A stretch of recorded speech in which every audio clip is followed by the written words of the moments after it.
ចា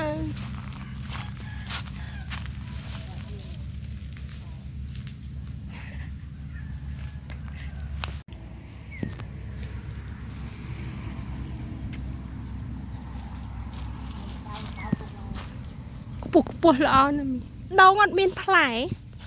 ដងដើមនេះអូយស្វាយជ្រុះពេញដើមត្មងនេះតែដល់ស្អុយមិញណា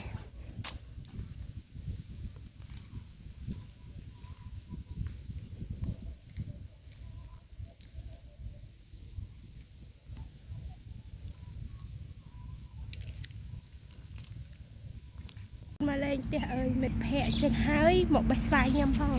ប៉ុន្តែទៅពេលអើយបេះស្វាយទៅអើយនោះវាដោះខែអ៊ូនេះក៏ស្អុយដែរនេះបេះអស់ហើយនេះបងវាស្អុយកគូតជាបេះនេះធម្មជាតិស្រស់ស្អាតណាបងលោកនិយាយមែនកាលពីនៅថៃយើងធ្វើការចូលតែរោងងានណាចេញចូល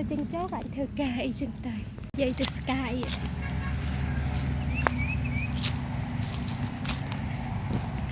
ស្វាយមិនចេះថឹកតែនេះវាអស់ហើយបងអើយពេលអញ្ចឹងឃ្លានទៅកំហើយណៅបើចាក់ដីកាញ់ទៀតបើកហាងលក់អីមិញនេះអត់ដីគេទៅព្រមនេះតាមិនចាប់នេះបងអូចា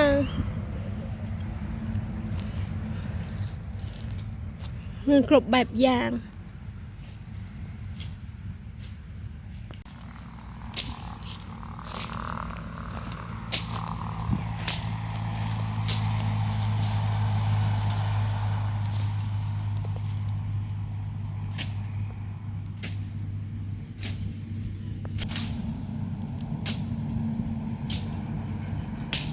ទៅបានមកស្រែគឺបាន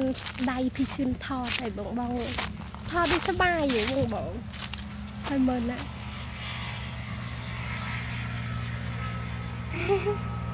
នៅទឹកដងអីអូជិះស្រឹបហ្មងនៅនេះ